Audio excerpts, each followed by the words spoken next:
I'm Anna Kendrick, and I play, I almost just said Jamie Wellerstein. Oh, I play Kathy in the movie, and I become Mrs. Jamie Wellerstein, which I just sang about, so I was confused momentarily. I play Kathy in the movie. My name is Anna Kendrick. And who's Kathy? Kathy is one of only two characters in the movie, so she's the lady who falls in love with Jamie, the second character in the movie. And she's an aspiring actress when we meet her, and an aspiring actress throughout most of the film, really. She is about 22 and has come to New York, and she works in a bar, and she meets this guy. And aside from her being an actress, what about the character do you relate to? I think Kathy is looking for someone to make her happy, and she thinks that, if she's in a good relationship, it will complete her and make her happy instead of kind of looking inside of herself. So she is looking in a lot of ways to Jamie to fix the things inside of her that are broken, her insecurity and her doubt. And she can't really find it in herself, and she's obviously very disappointed when she realizes that Jamie, and probably no man, is really going to fill this hole that she has. Okay. And it sounds dirty. What's that? It did a little sounds dirty. Maybe I should rephrase that. It doesn't sound. I thought you meant that. I can hear the bass playing in the background. That sounds dirty. Oh. Okay, you can rephrase it. I don't know what I said. Yeah, I guess through the course of the movie, she realizes that Jamie is not the answer to her problems, and that probably no guy is going to be the answer to her problems. I don't know if she ever figures it out, but Jamie definitely does not turn out to fix her. So were you familiar with the musical when they approached you about this project? I actually wasn't. I'm a big fan of Jason Robert Brown's work, and Parade is hands down my favorite musical.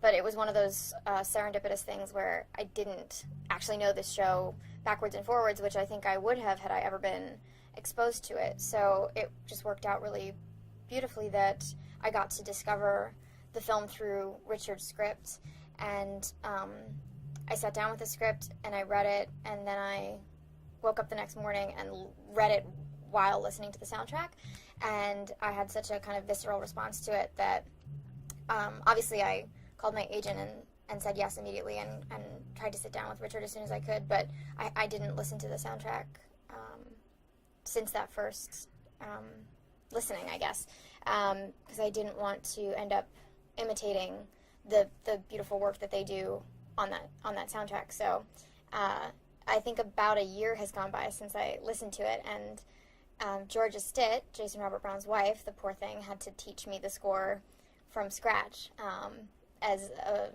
not especially musical person in terms of being able to sight read or anything like that. So she was very patient with me.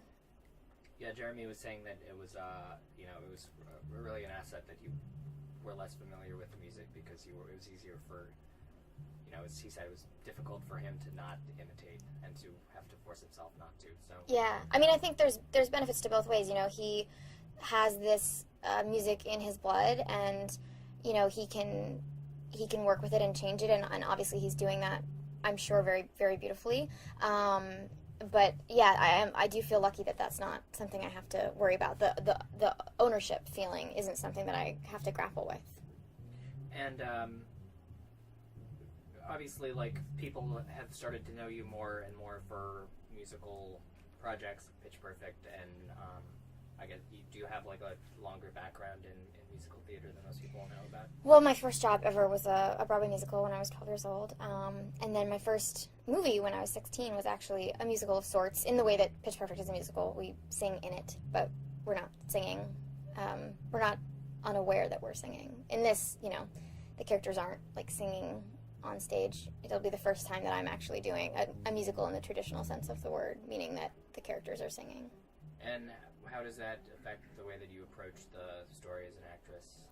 Obviously I just want to keep it as honest as I can, and and not be performing the way that I would in a movie like Camp, my first film, or in Pitch Perfect.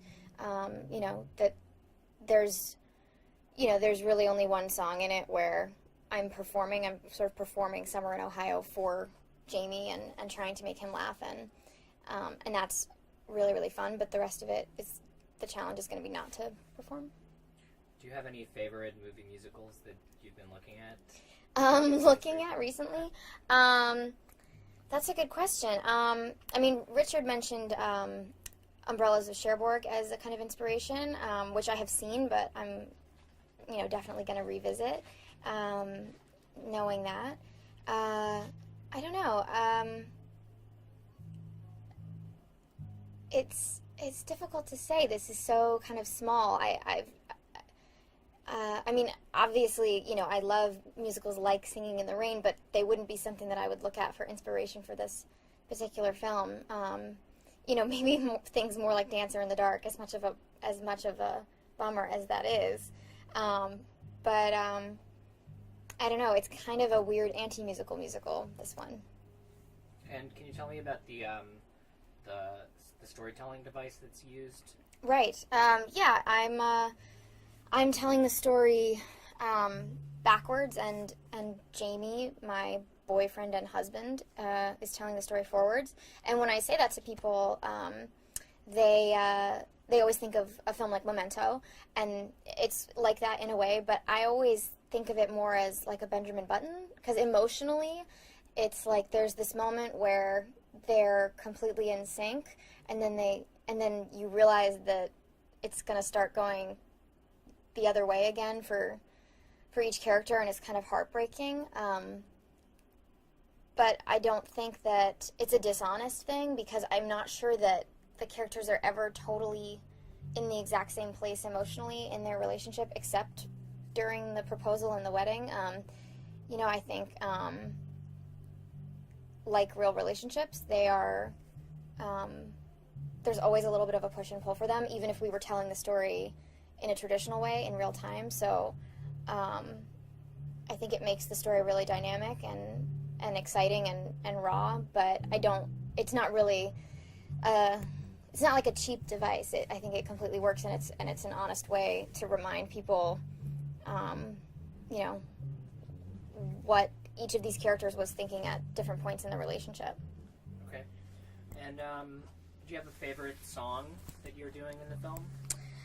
It kind of changes. I mean, like right now, my favorite song is "See I'm Smiling," but I think by the time that we really start getting it on its feet, it could be something else, and that's the fun of it, is discovering those moments, and I think that's a testament to how layered and complex the emotion of the content is, and that's a testament to Jason's writing, that the thing that grabs you initially is not the same thing that you'll hold on to a month later. That's the great thing about like a lot of Sondheim musicals. You discover different characters that you love and connect with as you revisit the material, and this is exactly the same way, except I'll be living with it for a long time really intensely. So I'm excited to discover new moments as we get it on its feet, I guess. Sorry, I'm bad at this. No, you're not at all. Can you tell me about working with Jeremy so far, and what? Yeah, I mean, Jeremy's, this is his wheelhouse, and so it's intimidating, and he's such a strong vocalist.